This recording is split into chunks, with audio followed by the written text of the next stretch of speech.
ಶ್ರೀ ಸ್ವರ್ಣವಲ್ಲೀ ಮಹಾಸಂಸ್ಥಾನದಲ್ಲಿ ಕೃಷಿ ಜಯಂತಿಯ ಅಂಗವಾಗಿ ನಿನ್ನೆ ವಿವಿಧ ಕಾರ್ಯಕ್ರಮಗಳನ್ನು ಅಳವಡಿಸಿಕೊಳ್ಳಲಾಗಿತ್ತು. ಅದರಲ್ಲಿ ಕೆಲವು ಹೀಗಿವೆ. ಶಿಕ್ಷಣ ಮೂಲ ಉದ್ದೇಶ ಪರದೇಶವಲ್ಲ, ಪ್ರತಿಭೆ ಪಲಾಯನ ಒಳ್ಳೆಯ ಬೆಳವಣಿಗೆಯಲ್ಲ.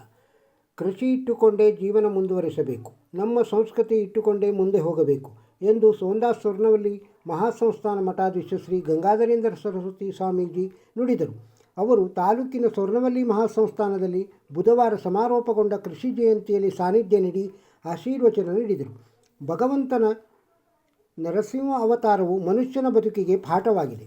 ನರಸಿಂಹ ಅವತಾರ ಸಿಂಹ ಕೆಳಗೆ ನರ, ಮೇಲೆ ಸಿಂಹ. ಕೆಳಮಟ್ಟದಲ್ಲಿ ಇದ್ದಾಗ ಸಾಮಾನ್ಯ ಮನುಷ್ಯ, ಮೇಲ್ಮಟ್ಟಕ್ಕೆ ಏರಿದರೆ ಸಿಂಹನಾಗುತ್ತಾನೆ. ಭಗವಂತನ ಅವತಾರ ಸಂಕೇತ ಎಂದರು. ಓರ್ವ ಭಕ್ತನನ್ನು ಕಾಪಾಡಲು ದೇವರೇ ಧರೆಗಿಳಿದ ಅವತಾರ ನರಸಿಂಹ ಅವತಾರವಾಗಿದೆ. ನರಸಿಂಹ ಅವತಾರ ಪ್ರಾಣಿ ಮನುಷ್ಯ ಸೇರಿದ ಅವತಾರ. ಅದಕ್ಕಿಂತ ಹಿಂದಿನ ಅವತಾರಗಳು ಹಿಂದೆ ಪ್ರಾಣಿ ರೂಪದ ಅವತಾರವಾಗಿದೆ, ಮುಂದೆ ಮನುಷ್ಯ ರೂಪದ ಅವತಾರಗಳಾಗಿವೆ. ಮನುಷ್ಯನ ಬೆಳವಣಿಗೆಯ ಸಂಕೇತವೂ ಹೌದು ಎಂದರು. ನಮ್ಮ ಕೆಳಗಿರುವವರು ಮೂಲಾಧಾರ, ಮೇಲಿರುವುದು ಧ್ಯೇಯ. ನಮಗೆ ಕೆಳಗೆ ಆಧಾರ ಆಗಿರುವುದು ಕೃಷಿ ಧ್ಯೇಯ. ಉಪಕಸುಬು, ವ್ಯಾಪಾರ ಕೈಗಾರಿಕೆ ವೃತ್ತಿಯಾಗಬೇಕು. ಮೂಲ ಧ್ಯೇಯ ಬಿಡಬಾರದು ಎಂದರು. ಯುವ ಸಮುದಾಯ ನಗರಕ್ಕೆ ವಲಸೆ ಹೋದರೆ ಸಂಸ್ಕೃತಿ ಧಾರ್ಮಿಕ ಆಚರಣೆ ಇಲ್ಲವಾಗುತ್ತಿದೆ. ಸಾಮೂಹಿಕ ಆಚರಣೆ ಕೈಬಿಡಬಾರದು. ಯುವಕರು ಪ್ರವಾಹ ನಗರಮುಖಿಯಾಗಿ ಹೋಗುತ್ತಿದೆ. ಇದನ್ನು ತಡೆಯದೇ ಹೋದರೆ ಕೃಷಿ ಜೊತೆಗೆ ಸಹಕಾರಿ ಆಂದೋಲನ ಕೂಡ ದುರ್ಬಲ ಆಗುತ್ತದೆ. ವಿದ್ಯಾಭ್ಯಾಸ ಮಾಡಿದವರು ಕೃಷಿಗೆ ಬಂದರೆ ಇನ್ನಷ್ಟು ಬೆಳವಣಿಗೆ ಸಾಧ್ಯವಾಗುತ್ತದೆ ಎಂದರು. ನಮ್ಮ ಬದುಕಿನ ಮೂಲಾಧಾರವಾದ ಕೃಷಿ ಬಿಟ್ಟು ಸಾಧನೆ ಮಾಡಬಾರದು. ಯಾವುದೇ ಶಿಕ್ಷಣ ಪಡೆದವರು ಕೃಷಿಗೆ ವಾಪಸ್ ಬರಬಹುದು. ಇದನ್ನು ಯುವಕರು ಹೆಚ್ಚು ಅರ್ಥ ಮಾಡಿಕೊಳ್ಳಬೇಕು ಎಂದರು. ಕಿರಿಯ ಯತಿಗಳಾದ ಶ್ರೀ ಆನಂದಬೋಧೇಂದ್ರ ಸರಸ್ವತಿ ಮಹಾಸ್ವಾಮೀಜಿಗಳು ಆಶೀರ್ವಚನ ನೀಡಿದರು. ನಮಗೆ ದೇವರಲ್ಲಿ ನಿಜವಾದ ಭಕ್ತಿ ಇದ್ದರೆ ದೇವರು ಒಲಿಯುತ್ತಾನೆ ಎಂಬುದಕ್ಕೆ ನರಸಿಂಹನೇ ಸಾಕ್ಷಿ. ಭಕ್ತರಲ್ಲಿ 4 ವಿಧಗಳಾಗಿವೆ. ಜ್ಞಾನಭಕ್ತಿ ಮತ್ತು ಎಲ್ಲ ಕೆಲಸಗಳನ್ನು ಭಗವಂತನಿಗೋಸ್ಕರ ಮಾಡುತ್ತಾರೆ. ಪ್ರಹ್ಲಾದ ಕೂಡ ನಿಷ್ಕಾಮ ಭಕ್ತ. ಅವನೇ ಒಂದು ಕೋರಿಕೆಗೆ ಅವತರಿಸಿದನು ಭಗವಂತ ಎಂದರು. ನಮ್ಮಲ್ಲೂ ಕಾಮ, ಕ್ರೋಧ, ಮದ, ಮತ್ಸರಗಳೆಂಬ ಹಿರಣ್ಯಕಶಿಪು ಇದ್ದಾನೆ. ಪ್ರಹ್ಲಾದನ ಭಕ್ತಿ ಎಲ್ಲರನ್ನೂ ಇರಲಿ. ಜ್ಞಾನ ಎಂಬ ನರಸಿಂಹನ ಮೂಲಕ ಹಿರಣ್ಯಕಶಿಪು ಎಂಬ ಅಜ್ಞಾನ ನಾಶವಾಗಲಿ ಎಂದು ಆಶೀರ್ವದಿಸಿದರು. TSS ಅಧ್ಯಕ್ಷ ಗೋಪಾಲಕೃಷ್ಣ ವೈದ್ಯ ಕೃಷಿ ಗ್ರಾಮ ಯೋಜನೆಯ ಮೂಲಕ ವಯಸ್ಸಾದ ರೈತ ಕುಟುಂಬದ ಭೂಮಿ ಉಳಿಮೆಗೆ TSS ನೆರವಾಗಲಿದೆ ಎಂದ ಅವರು, ಸಹಕಾರಿಯಲ್ಲಿ ಕಳಂಕಿತರನ್ನು ಸರಿದಾರಿಗೆ ತರಬೇಕಾಗಿದೆ ಎಂದರು.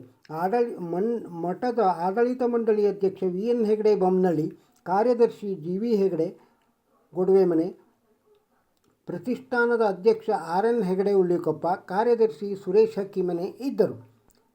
ಕೃಷಿ ಜಯಂತಿ ಅಂಗವಾಗಿ ಪ್ರತಿ ವರ್ಷ ಸೋಂದಾ ಸ್ವರ್ಣವಲ್ಲೀ ಮಹಾಸಂಸ್ಥಾನದ ಕೃಷಿ ಪ್ರತಿಷ್ಠಾನದ ನೀಡುವ ರಾಜ್ಯ ಮಟ್ಟದ ಕೃಷಿ ಸಂಬಂಧಿತ ಪ್ರಶಸ್ತಿಯನ್ನು ಕೃಷಿ ಜಯಂತಿ ಸಮಾರೋಪದಲ್ಲಿ ಸ್ವರ್ಣವಲ್ಲೀ ಮಹಾಸಂಸ್ಥಾನದ ಮಠಾಧೀಶರಾದ ಶ್ರೀಮದ್ ಜಗದ್ಗುರು ಶಂಕರಾಚಾರ್ಯ ಶ್ರೀ ಗಂಗಾಧರೇಂದ್ರ ಸರಸ್ವತಿ ಸ್ವಾಮಿಗಳು, ಕಿರಿಯ ಶ್ರೀಗಳಾದ ಆನಂದಬೋಧೇಂದ್ರ ಸರಸ್ವತಿ ಸ್ವಾಮೀಜಿಗಳು ಪ್ರದಾನ ಮಾಡಿದರು. ಕೃಷಿ ಕಂಠೀರವ ಪ್ರಶಸ್ತಿಯನ್ನು ಉತ್ತಮ ಕೃಷಿಕ ಯಲ್ಲಾಪುರ ಬಾರೆ ಸಮೀಪದ ವಿಘ್ನೇಶ್ವರ ನಾರಾಯಣ್ ಭಟ್ ಹೊಸತೋಟರಿಗೆ ನೀಡಲಾಯಿತು. ಸಾಧಕ ಕೃಷಿ ಮಹಿಳೆಗೆ ಪ್ರಶಸ್ತಿಗೆ ಯಲ್ಲಾಪುರ ಸಬಗೇರಿ ಹುತ್ಕಂಡದ ವನಿತಾ ರಾಮಚಂದ್ರ ಭಟ್, ಉತ್ತಮ ಕೃಷಿ ಅವಿಭಕ್ತ ಕುಟುಂಬ ಪ್ರಶಸ್ತಿಯನ್ನು ಹೆಗಡೆಕಟ್ಟಾದ ಹಲಸಿನಕಟ್ಟೆಯ MV ಹೆಗಡೆ ಕುಟುಂಬ, ಸಾಧಕ ಕೃಷಿ ಕುಶಲಕರ್ಮಿ ಪ್ರಶಸ್ತಿಯನ್ನು ಸೋಂದಾ ಕೆಸಿನ್ಮನೆಯ ಸುರೇಶ್ ಮರಾಠಿಯವರಿಗೆ ಪ್ರದಾನ ಮಾಡಲಾಯಿತು.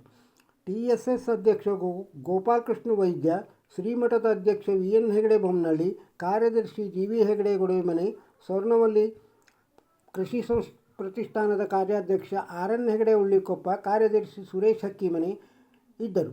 ಇದೇ ವೇಳೆ ವಿವಿಧ ಸ್ಪರ್ಧಾ ಕಾರ್ಯಕ್ರಮ ವಿಜೇತರಿಗೆ ಬಹುಮಾನ ಕೂಡ ವಿತರಿಸಲಾಯಿತು. ಕೃಷಿ ಜಯಂತಿಯ ನಿರ್ಣಯಗಳು. ಸ್ವರ್ಣವಲ್ಲೀ ಮಠಾಧೀಶರಾದ ಶ್ರೀಮದ್ ಜಗದ್ಗುರು ಶಂಕರಾಚಾರ್ಯ ಗಂಗಾಧರೇಂದ್ರ ಸರಸ್ವತಿ ಸ್ವಾಮಿಗಳು, ಕಿರಿಯ ಮಠಾಧೀಶರಾದ ಆನಂದಬೋಧೇಂದ್ರ ಸರಸ್ವತಿ ಸ್ವಾಮಿಗಳು ಸಾನ್ನಿಧ್ಯದಲ್ಲಿ ಸೋಂದಾ ಸ್ವರ್ಣವಲ್ಲೀ ಮಹಾಸಂಸ್ಥಾನದಲ್ಲಿ ಹಮ್ಮಿಕೊಂಡ 2 ದಿನಗಳ ಕೃಷಿ ಜಯಂತಿಯಲ್ಲಿ 6 ಪ್ರಮುಖ ನಿರ್ಣಯ ಅಂಗೀಕರಿಸಲಾಯಿತು.